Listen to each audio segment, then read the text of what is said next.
Bismillahirrahmanirrahim.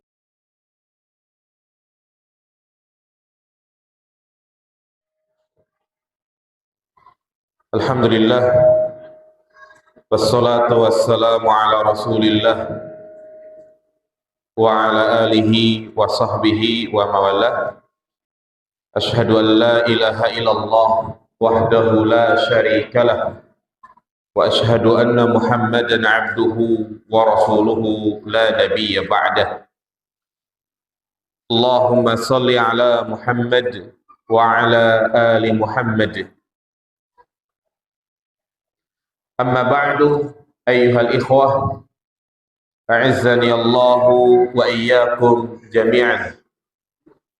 Jamaah salat maghrib yang dirahmati Allah Subhanahu wa taala, pada kesempatan yang berbarakah ini kembali kita akan melanjutkan serial kajian kita membahas hadis Al-Arba'in An-Nawawiyah karya Al-Imam An-Nawawi rahimahullahu ta'ala, kitab yang memuat di dalamnya hadis-hadis tentang prinsip-prinsip dalam beragama, hadis-hadis yang sangat penting berkenaan tentang perkara akidah, ibadah, dan juga akhlak.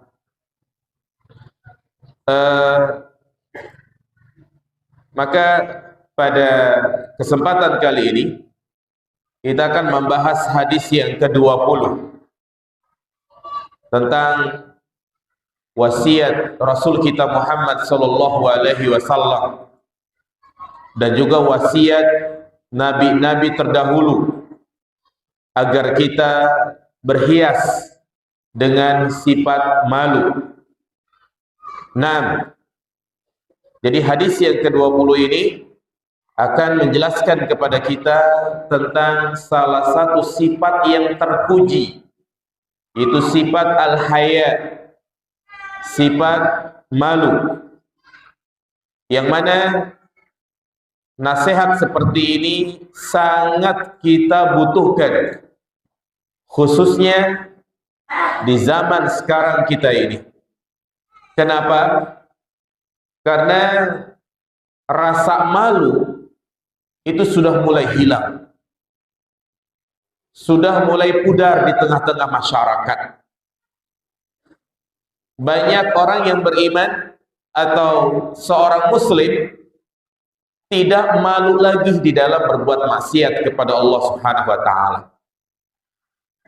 Dan itu dapat kita saksikan di dunia berita, media-media sosial. Ada orang yang disangkakan melakukan tindakan korupsi, ya, kemudian dia sudah diborgol atau sudah memakai baju oranye yang sudah jelas salah, tapi masih saja bisa tersenyum, bahkan melambaikan tangannya.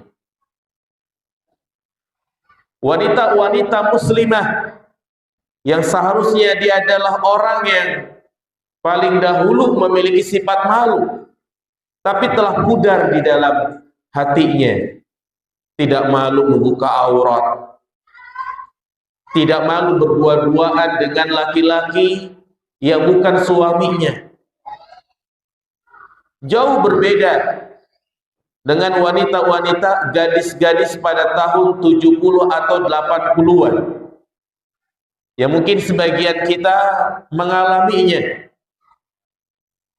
di mana gadis-gadis zaman dahulu mereka sangat malu untuk membuka auratnya, berusaha untuk menutup auratnya, kemana-mana pakai jilbab. Berbeda dengan kejadian yang kita lihat di zaman sekarang ini. Pemuda-pemudi, siswa-siswi yang memasuki usia remaja, SMA, mereka bergandengan tangan, berboncengan, bahkan sambil pelukan. Di tengah jalan kita melihat seperti itu, jamaah. Tidak ada lagi rasa apa? Malu. Ya, subhanallah. Di media-media sosial kita saksikan banyak wanita-wanita yang mengumbar auratnya, bahkan dengan bangganya ketika videonya itu dipiralkan. Itulah realita yang ada. Maka sangat penting untuk mengarahkan umat ini agar memiliki sifat malu. Ya, nanti kita akan sebutkan bahwasanya malu ini merupakan bagian dari iman. Kita baca hadisnya. An Abi Mas'ud Uqbah bin Amir Al-Ansari Al-Badri, dari Abu Mas'ud Uqbah bin Amir Al-Ansari. Perhatikan jemaah. Jadi ada dua sahabat yang kita kenal, ada Abu Mas'ud, satu lagi siapa? Ibnu Mas'ud. Ini dua orang yang berbeda. Yang satu dari kalangan Muhajirin, yang satunya lagi dari kalangan Ansor. Ibnu Mas'ud namanya adalah siapa? Abdullah bin Mas'ud. Termasuk as-sabiqun al-awwalun, yang awal-awal masuk Islam. Ya.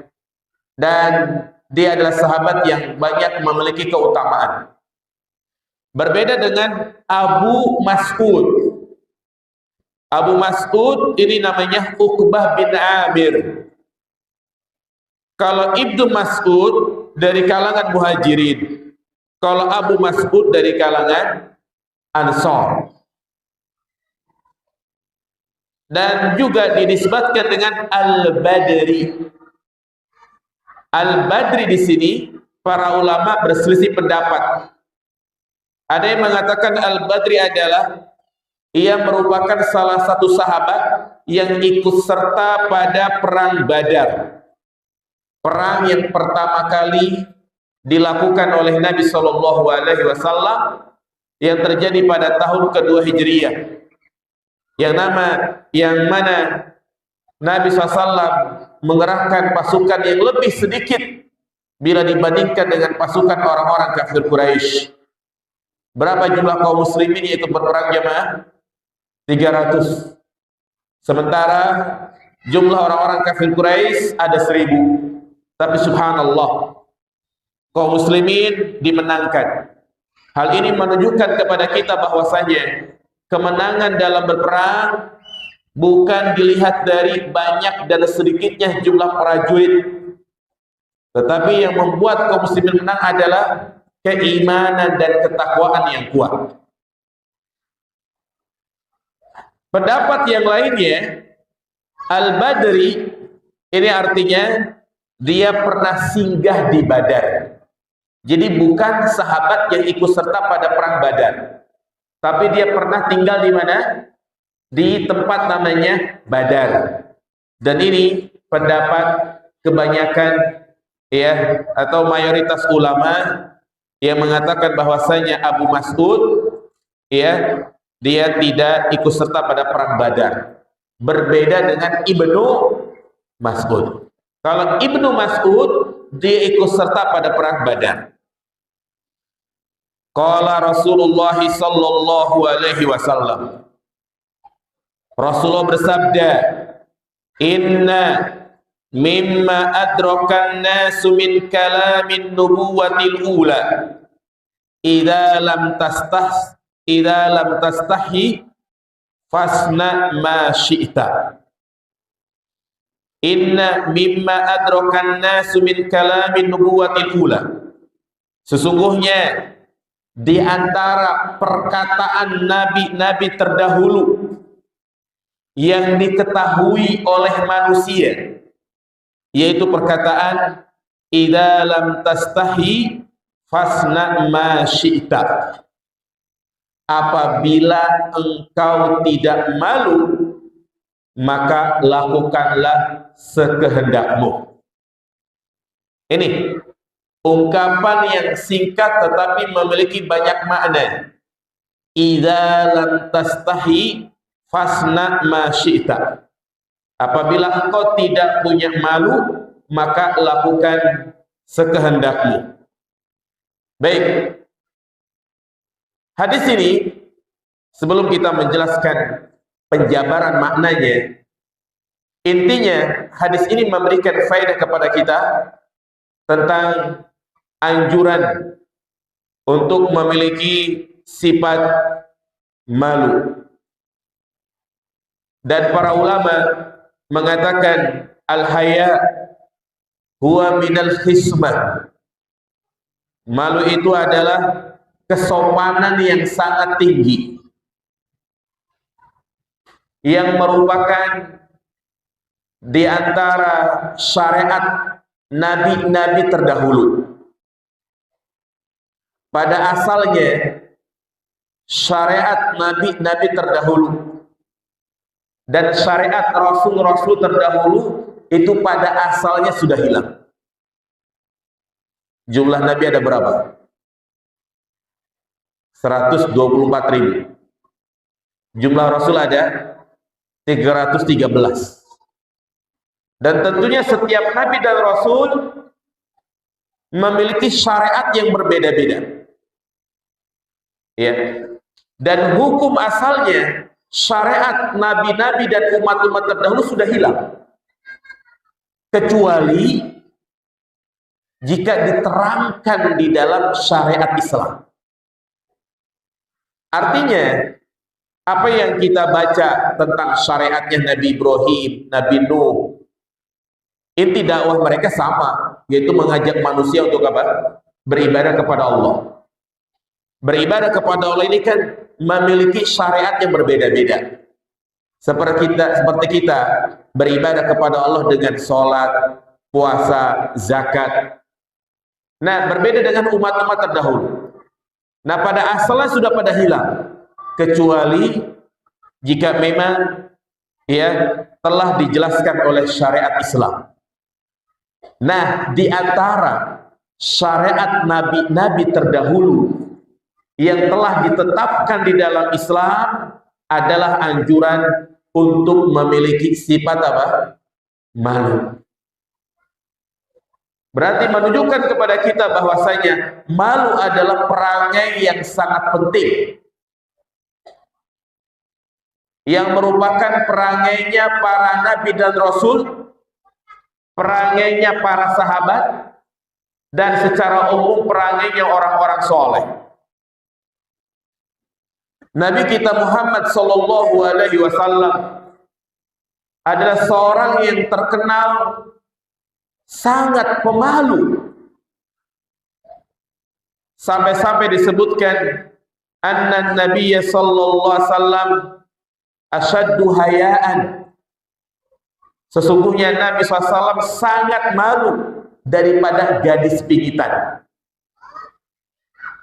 Dan hal itu terbukti, sejarah mencatat banyak kejadian-kejadian di mana Rasulullah SAW malu dan tidak enakan. Ingat, tidak enakan bukan dalam menjalankan kebenaran. Tidak enakan di dalam menjalankan kebenaran ini tercela. Kadang ada orang yang diundang untuk berbuat maksiat, menghadiri acara-acara bid'ah, dia tetap menghadirinya. Alasannya apa? Kagak enak kalau nggak datang. Ini keliru, ya. Tapi Nabi SAW terkenal, ya, memiliki sifat malu dalam kebaikan. Ketika beliau menikah dengan Zainab bintu Jahash, beliau pun mengadakan walimah, mengundang sahabat-sahabatnya. Para tamu datang, tapi ternyata mereka bertamu begitu lama. Nabi SAW nggak enak, ingin mengusirnya, ya kan? Nah, ini malu untuk bilang seperti apa, nggak enak gitu kan, untuk agar para tamu itu pergi.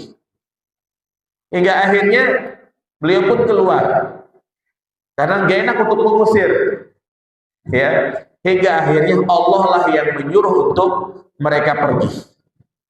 Beliau enggan menegur tamu-tamunya karena apa? Merasa malu. Ya, jadi nggak enakan. Demikian pula kisah yang sangat masyhur pada peristiwa Isra dan Mi'raj, di mana pertama kali Nabi SAW mendapatkan perintah sholat sebanyak berapa kali? 50 kali. Kemudian kan turun menemui Nabi Musa. Nabi Musa mengatakan, mintalah kepada Allah untuk diberikan keringanan. Datang kepada Allah, diberikan keringanan. Bertemu lagi dengan Nabi Musa, disuruh lagi untuk meminta keringanan. Umatmu gak bakal mampu. Hingga berkali-kali, akhirnya sampai berapa kali? 5 kali. Nah, pas sudah 5 kali, Nabi Musa pun tetap menyuruh Nabi kita Muhammad SAW untuk meminta keringanan. Minta lagi kepada Allah. Apa kata Nabi SAW? Aku malu untuk meminta keringanan lagi.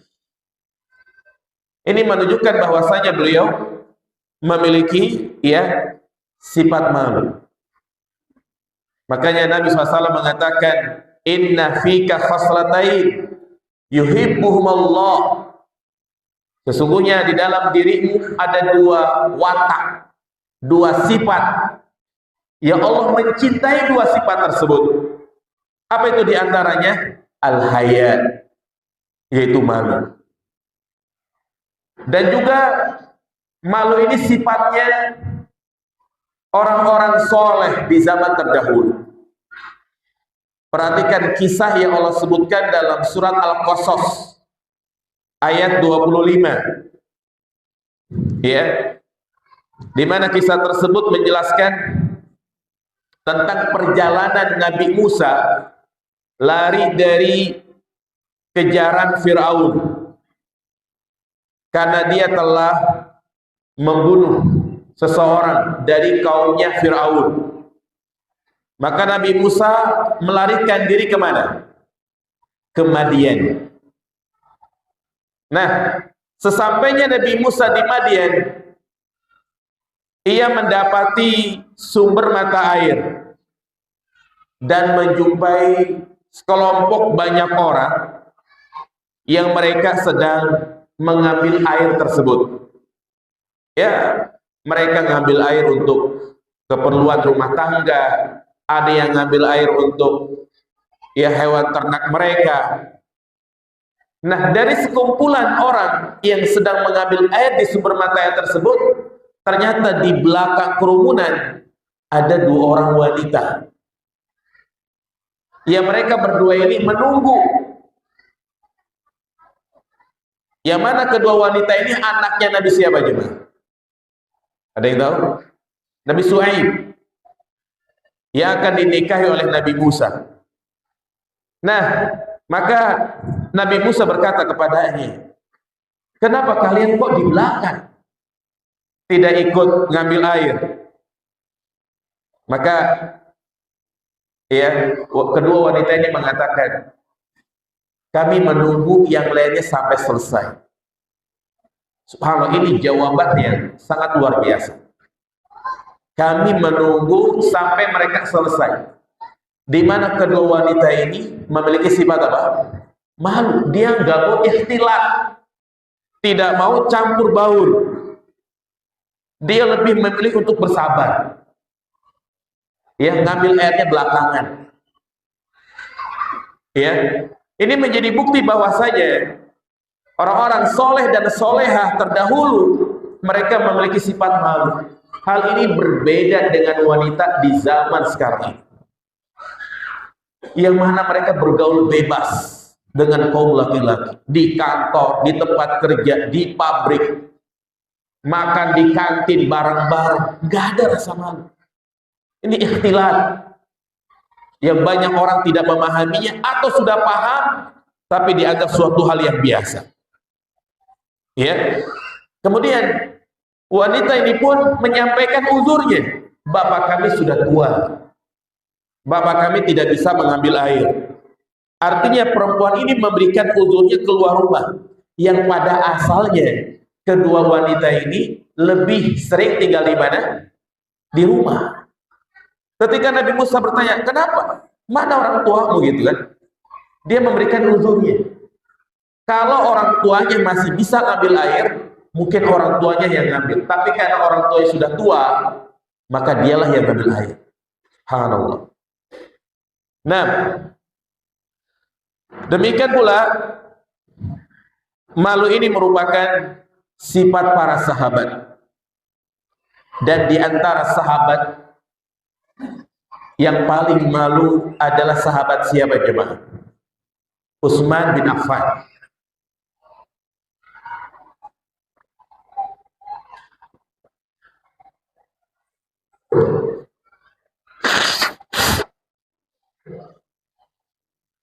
Iya, ketika Nabi Shallallahu Alaihi Wasallam menyampaikan tentang keutamaan Abu Bakar, Umar, dan sahabat-sahabat yang lainnya. Adapun tentang Utsman, Nabi mengatakan, huwa asdaquhum hayaan. Utsman adalah orang yang paling jujur, orang yang paling benar rasa malunya. Ya, sampai-sampai para malaikat pun malu kepada Utsman. Apa kata Nabi Shallallahu Alaihi Wasallam? Ketika Utsman minta izin untuk bertamu dan Nabi dalam keadaan pahanya atau betisnya terbuka, langsung ia menutupnya. Jadi 3 orang datang ke rumah Nabi satu-satu. Yang pertama, Abu Bakar masuk dalam keadaan betis atau paha Nabi terbuka, tapi Nabi tidak menutupnya. Ya. Kemudian datang Umar, sama. Nabi pun tetap tidak menutup betis ataupun pahanya. Nah, kemudian Utsman minta izin masuk, maka Nabi pun bersegera untuk apa? Menutupnya. Kemudian Aisyah bertanya kepadanya, ya Rasulullah, kenapa ketika Abu Bakar, Umar masuk beliau engkau tidak menutup pahamu, tapi ketika Utsman masuk engkau tutup pahamu? Ya, apa kata Nabi? Ala astahi min rajulin tastahi minhul malaikah. Ya, ketahuilah aku itu malu dari seorang yang mana para malaikat juga ikut apa? Malu kepadanya, yaitu Utsman bin Affan. Subhanallah. Jadi ini menjadi bukti bahwasanya sifat malu adalah sifat yang terpuji. Begitu banyak keutamaan-keutamaan dan pujian-pujian bagi orang yang memiliki sifat malu ini.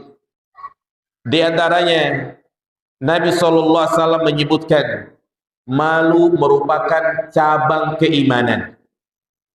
Beliau bersabda, wal haya'u syu'batun minal iman.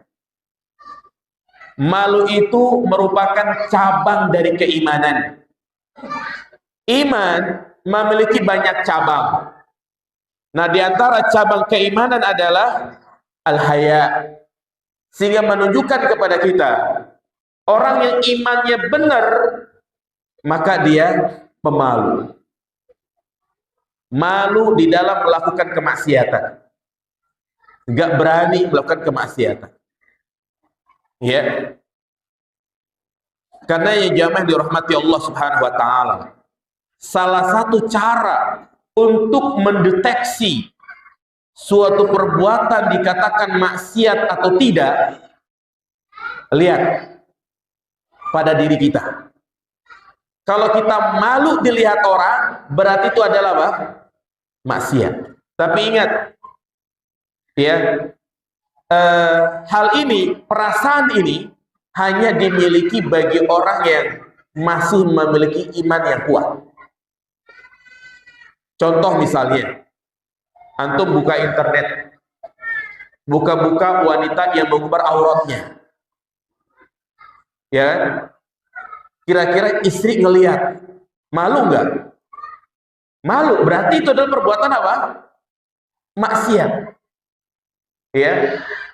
Orang lain kalau tahu misalnya kita tidak sholat atau melakukan maksiat apa gitu, berarti itu adalah maksiat ketika seorang tidak pengen dilihat oleh orang lain. Ya. Karenanya ya, Nabi juga mengatakan al-haya la ya'ti illa bi khairin. Rasa malu tidak mendatangkan kecuali apa? Kebaikan. Ya, kecuali kebaikan. Nabi juga mengatakan al-haya wal iman kurina jami'an. Malu dan iman ini dua hal yang selalu diiringkan. Keduanya selalu ada. Idza rufi' ahaduhuma rufi'al akhar. Apabila salah satunya hilang, maka akan hilang yang lainnya. Subhanallah. Ya. Ini adalah salah satu tanda keimanan. Makanya hidup bahasa Arabnya apa jemaah? Hayyun, ya kan?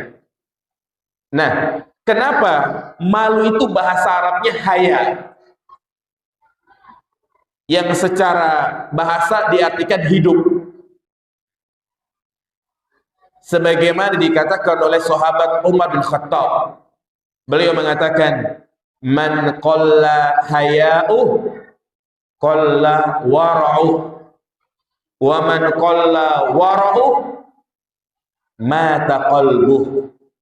Barang siapa yang sedikit malu, maka akan sedikit pula rasa waroknya. Ya. Dan barang siapa yang sedikit waroknya, maka akan mati hatinya.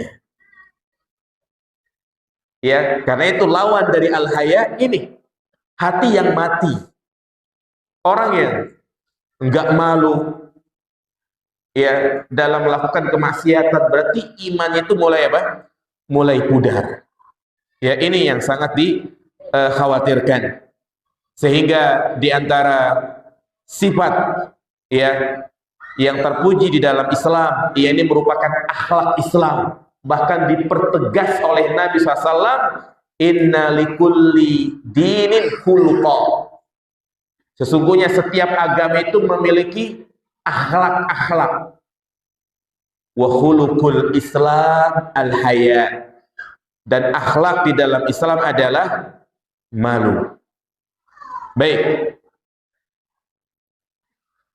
Dan juga ternyata Allah Subhanahu wa taala ya mencintai orang-orang yang malu, dan Allah sendiri disifati dengan sifat apa?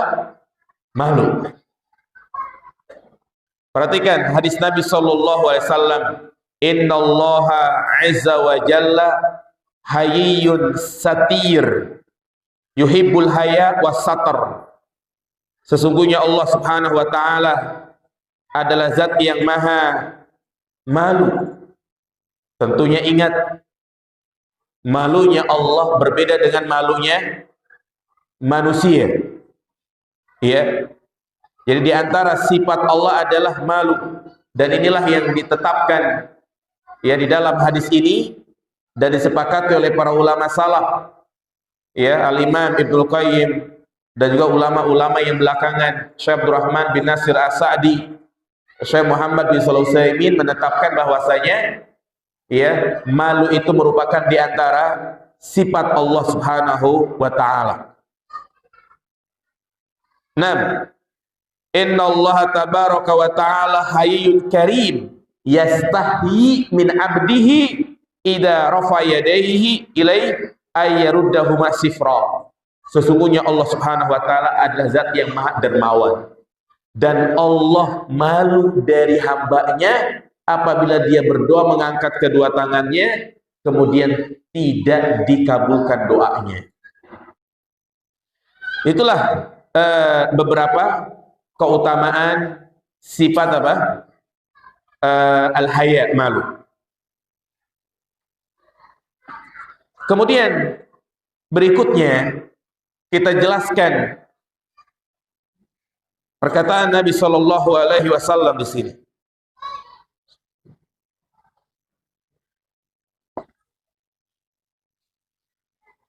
Apa yang dimaksud dengan ucapan beliau, idza lam tastahi fasna ma syi'ta. Apabila engkau tidak malu, maka kerjakan semaumu. Ungkapan seperti ini apa maksudnya?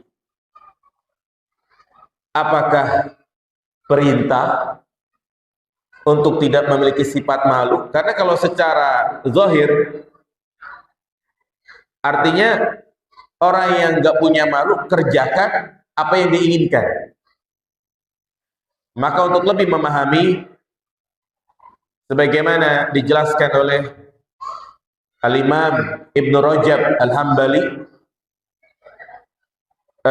di dalam kitabnya Jami'ul Ulum wal Hikam, di antara kitab Syarah Arba'in An-Nawawiyah yang paling lengkap dan yang paling bagus. Beliau menjelaskan ungkapan Nabi di sini memiliki dua makna. Idza lam tastahi fasna ma syi'ta. Apabila engkau tidak punya malu, maka kerjakan semaumu. Makna yang pertama adalah celaan. Celaan bagi orang yang tidak memiliki sifat malu. Ya.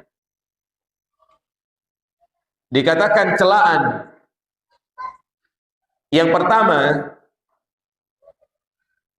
di dalamnya terdapat ancaman dalam bentuk perintah.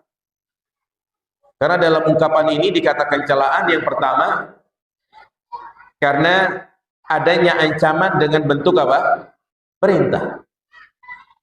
Artinya kalau kamu nggak malu, lakukan sesuai dengan kemauanmu. Tapi ingat, Allah akan menyiksamu. Begitu maksudnya.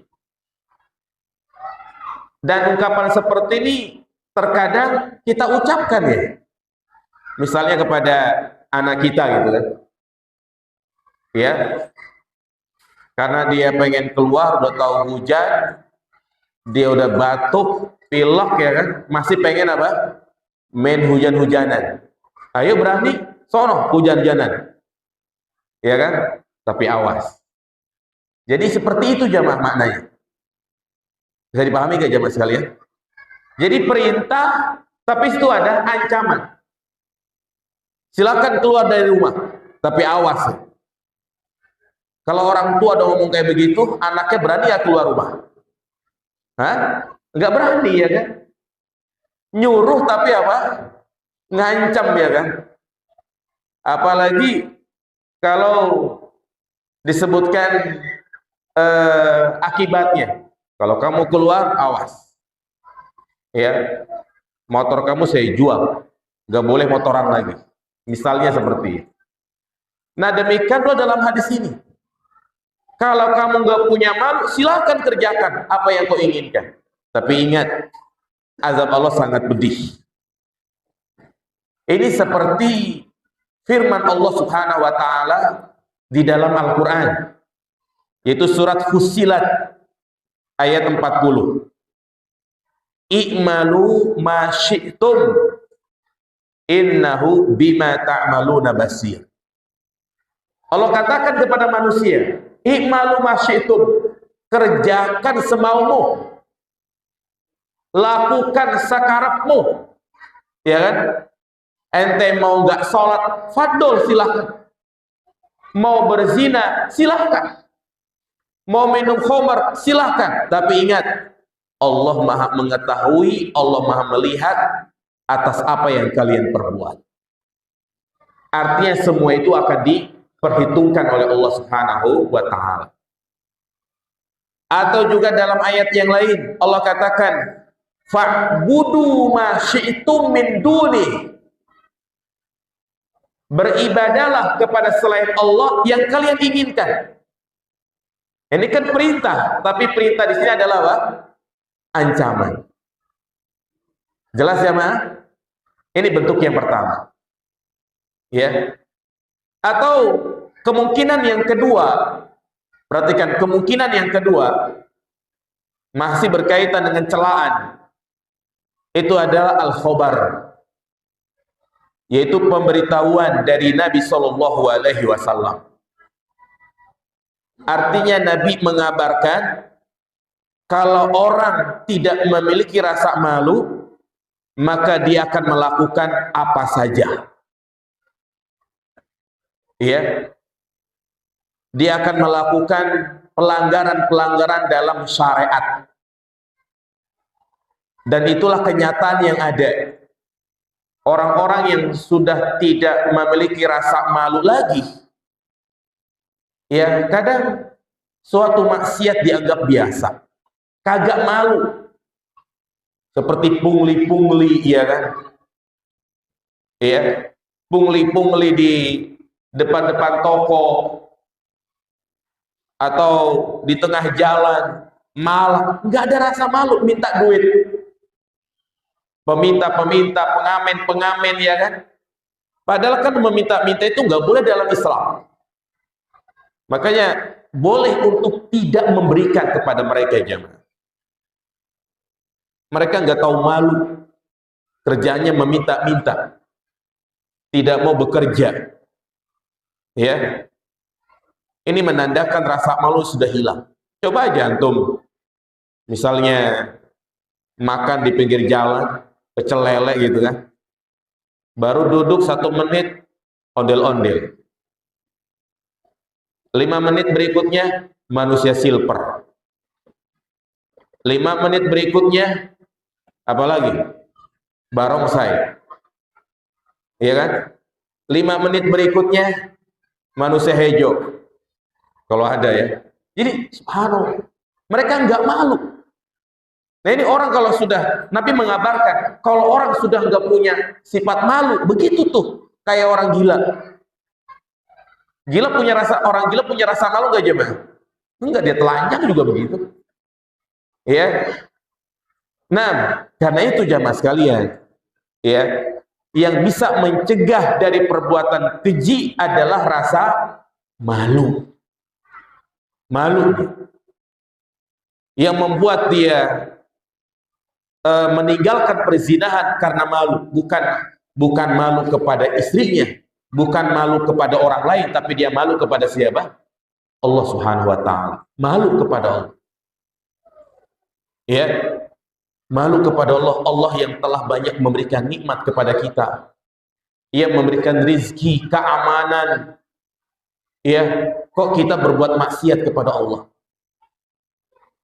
Sebagaimana kisah Nabi Yusuf ketika dia digoda oleh Zulaikha, seorang istri raja. Dan tentunya istri raja cantik ya jemaah? Cantik. Ya, pejabat-pejabat istrinya cantik. Nah ini dia menggoda Nabi Yusuf. Allah sebutkan di dalam Al-Quran. Jadi bukan Nabi Yusuf yang menggoda, tapi Zulaikha menggoda untuk ngajak tidur bareng. Subhanallah.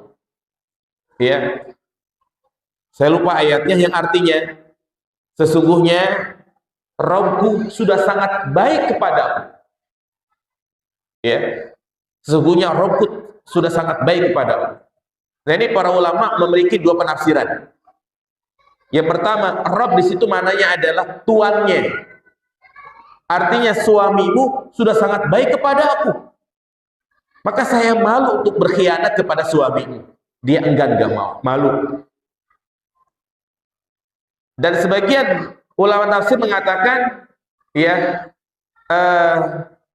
inna Rabbi ahsana maswaya, itu kalau nggak salah ayatnya, ya, sesungguhnya Robku adalah yang paling baik. Artinya Nabi Yusuf malu kepada Allah Subhanahu wa taala yang telah banyak memberikan banyak apa? Kebaikan. Itulah yang harus kita hadirkan. Karenanya di antara hal yang bisa menumbuhkan sifat malu adalah kita mengenal Allah. Dan cara kita mengenal Allah adalah ingat-ingat nikmat yang Allah berikan kepada kita. Tanpa adanya nikmat yang Allah berikan kepada kita, kita tidak bisa hidup seperti ini, jamaah. Jangan hanya kita mengandalkan usaha ikhtiar. Ya, orang yang hanya mengandalkan usaha dan ikhtiar seperti Qarun, maka ketika ada peluang untuk berbuat maksiat, ingatlah bahwasanya Allah sudah banyak berbuat baik kepada kita. Maka jangan kita berbuat zalim kepadanya. Ini adalah bentuk su'ul adab, orang yang gak punya sifat malu. Sebagaimana orang tua kita yang telah banyak memberikan kebaikan, kemudian kita durhaka kepada kedua orang tua kita. Kita harus malu dengan sifat seperti itu. Kemudian, ini makna yang pertama ya. Jadi maknanya adalah celaan. Ya, dengan dua kemungkinan tadi. Yang pertama adalah ancaman berupa apa? Perintah. Dan yang kedua adalah kabar. Nabi mengabarkan tentang celaan orang yang tidak memiliki sifat malu, dia akan berbuat sekehendak dia. Nah, mana yang kedua adalah al-ibahah, yakni dibolehkan. Dibolehkan. Maksudnya apa jamaah sekalian? Jika perbuatan tersebut baik, maka jangan malu untuk melakukannya. Itu maksudnya. Ya. Jika itu adalah perbuatan baik, jangan malu-malu untuk melakukannya. Mana ini sangat tepat bagi orang yang kadang ragu-ragu untuk melakukan kebaikan. Ragu-ragu mau sedekah, malu. Ngapain malu? Seperti itu. Ya, seorang wanita ingin memulai pakai jilbab besar, malu nanti dibilang sama temannya sok alim. Ngapain malu? Begitu maksudnya. Kerjakan kalau itu kebaikan, jangan malu. Wanita ragu-ragu ingin memakai cadar, ya, nanti dibilang ini, dibilang itu. Maka Nabi mengatakan jangan malu. Ya, katanya dari sini para ulama menjelaskan malu itu ada dua macam. Yang pertama adalah malu yang terpuji, dan yang kedua adalah malu yang tercela. Ya, malu yang terpuji adalah malu melakukan perkara-perkara maksiat. Ya, malu melepas jilbab. Subhanallah.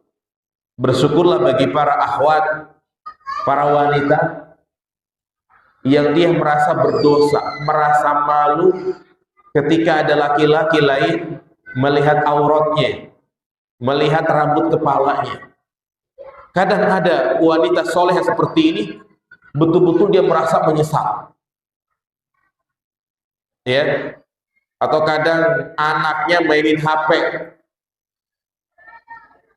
Entah kenapa anaknya ini buka WA, status dia videoin kamarnya, ibunya lagi tidur, nggak pakai jilbab, divideoin, terkirim di status WA.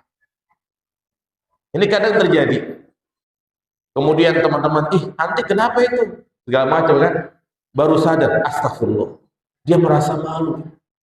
Dia merasa menyesal. Itulah malu yang terpuji. Ya. Nah, misalnya juga dia bersegera untuk menghadiri majelis ilmu, enggak mau datang terlambat. Kalau datang terlambat dia apa? Malu. Tapi saya ingatkan, dia malu bukan semata-mata malu kepada manusia, tapi dia malu kepada Allah Subhanahu wa Ta'ala. Nah, yang kedua ini malu yang tercela. Ya, malu bertanya. Kenapa nggak mau bertanya? Malu sama ustadznya. Kenapa nggak mau ikut kajian? Malu. Subhanallah. Kajian seperti ini terbuka. Ya. Maka apabila kita punya teman, ajak kajian. Kalau mereka bilang malu, malu saya hadir kajian. Kita ajak, kita dampingin jemaah. Kadang-kadang orang itu nggak mau hadir kajian bukan karena enggak mau tapi apa? Malu. Ya. Apalagi mungkin wanita kadang dia malu hadir kajian seperti ini karena mungkin jilbabnya belum syar'i begitu kan? Ya, makanya di antara adab yang perlu diperhatikan bagi yang pakai cadar, pakai jilbab besar, mendapati ada jamaah lain yang dia pakai jilbab biasa, samperin, dirangkul. Baik, kita lanjutkan sedikit. Jadi tadi malu ada yang terpuji dan ada yang tercela. Di antara malu yang tercela adalah tadi malu bertanya, malu hadir kajian, malu sholat berjamaah ke masjid, takut dibilang tumben ke masjid, malu membaca Al-Quran, takut dibilang tumben baca Al-Quran. Maka hilangkan perasaan-perasaan itu semua jemaah. Ya, maka orang yang terbiasa membaca Al-Quran dimanapun dia membacanya, dia nggak merasa malu. Ya, makanya Al-Imam Mujahid mengatakan apa? La yahsulul ilma mustahyin wa mustakbir. Ilmu itu tidak akan didapat oleh dua orang. Nah, yang pertama adalah alhamdulillah. Mustahyin, orang yang malu. Ya. Jadi nggak mau hadir kajian karena apa? Malu. Lihatlah para sahabiyah. Para sahabiyah, mereka tidak malu dalam bertanya. Kalau mereka malu, mereka mewakilkan kepada sahabat yang lainnya.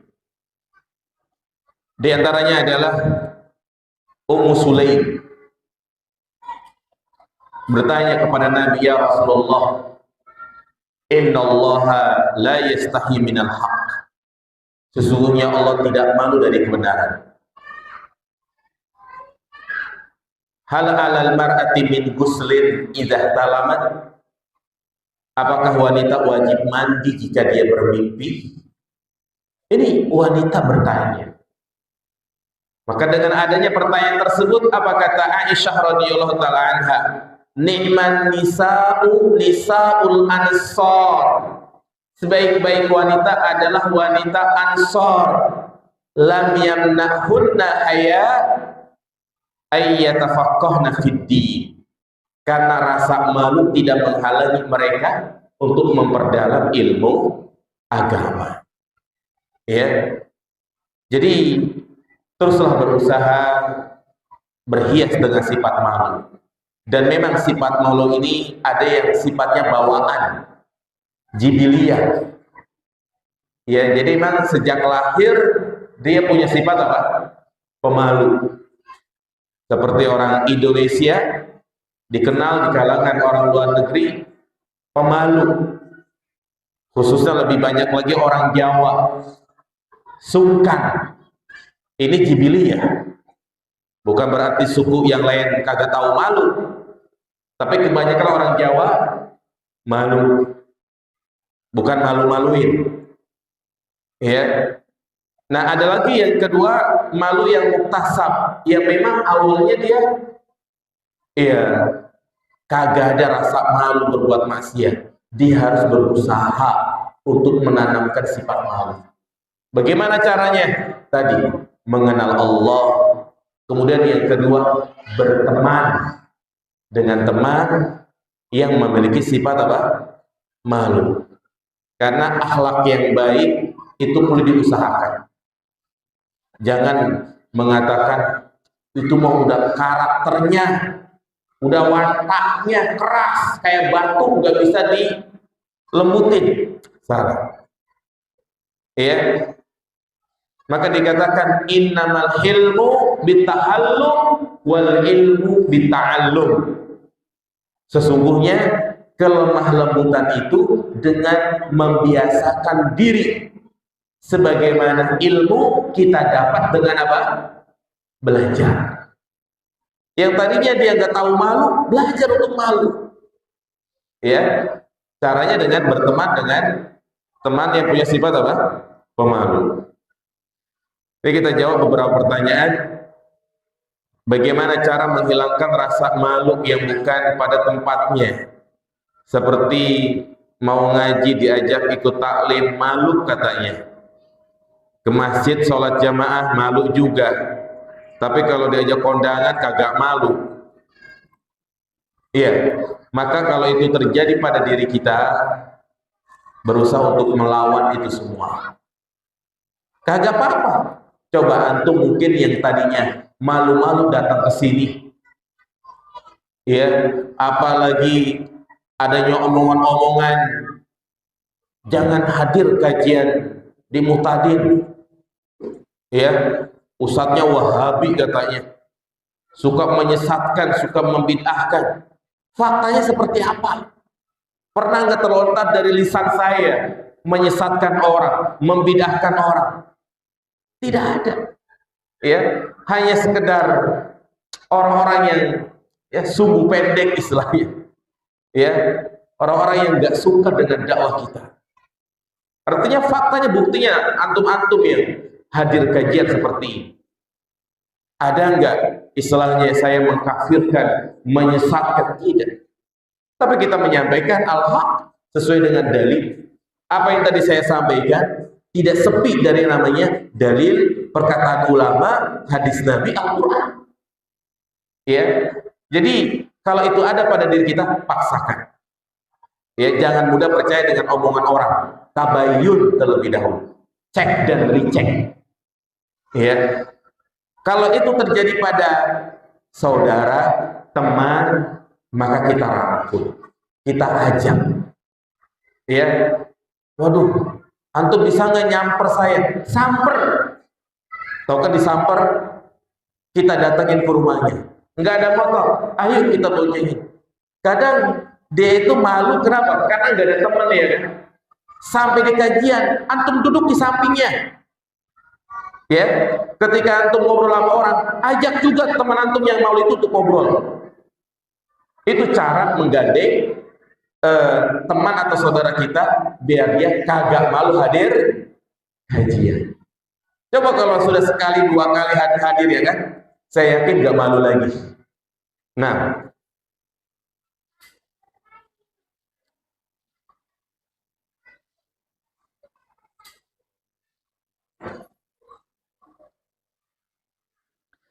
jika kita ditawari makan atau hendak dibelikan sesuatu lalu kita menolak karena malu, apakah ini tercela atau berdosa? Dan misalnya ke kondangan tidak malu ngambil makan sangat banyak, apa ini berdosa dan tercela?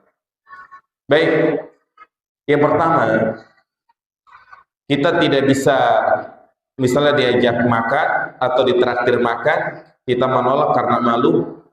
Ini lihat kondisi siapa yang mentraktir kita. Ya, kalau memang orang tersebut betul-betul mau mentraktir, maka kita penuhi.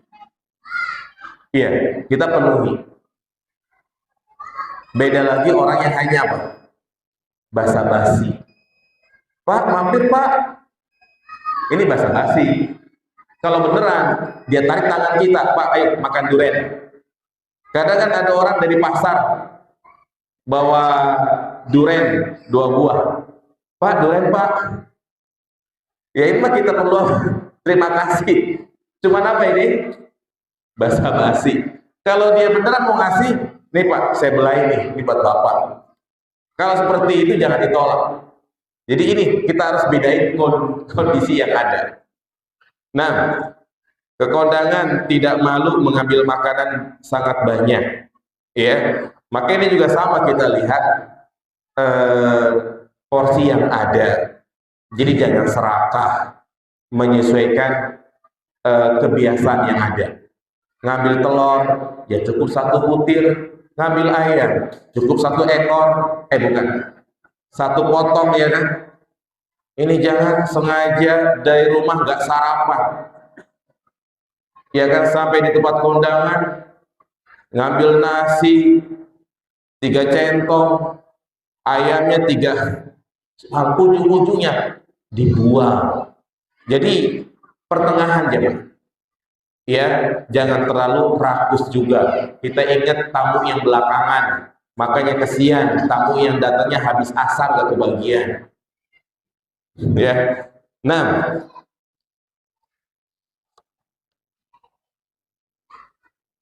anak-anak ingin memilih jurusan SMK, sedang suami anak menginginkan aliyah di sekolah Ananda daerah.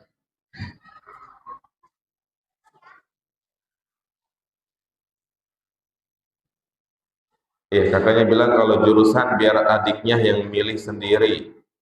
Kalau sekolah, mama yang pilih.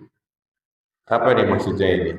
Ya, intinya hal-hal seperti ini harus dibicarakan, ya. Dan seorang istri pun tidak boleh pengen menang sendiri, ya, karena bagaimanapun suami adalah kepala rumah tangga. Suami memiliki pertimbangan yang lebih luas daripada seorang istri, ya. Nabi sendiri mengatakan, ya, wanita itu setengah apa? Setengah akalnya, bukan gila, ya, bukan. Artinya hal-hal seperti ini jangan sampai ribut gitu. Semuanya bisa dibicarakan. Apalagi kan yang nyari duit adalah suami, ya. Nah,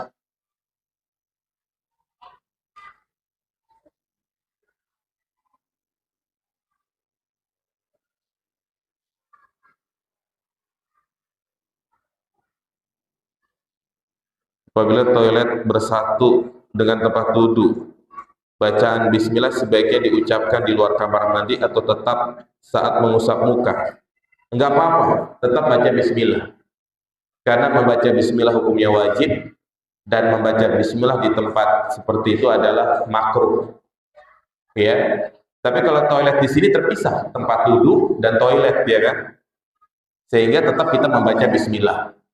Ya, hatta walaupun misalnya kita berwudu di toilet, memang ada perbedaan pendapat. Ya, pendapat yang saya lebih condong kepadanya, tetap baca bismillah karena itu wajib. Sementara membaca bismillah di dalam toilet adalah makruh. Berbenturan antara yang wajib dan yang makruh, maka didahulukan yang wajib. Nah, ini saya kurang paham tentang pertanyaan yang ini saya tidak jawab. Demikian, subhanakallahumma bihamdika asyhadu an la ilaha illa anta astaghfiruka wa atubu ilaik. Assalamualaikum warahmatullahi wabarakatuh.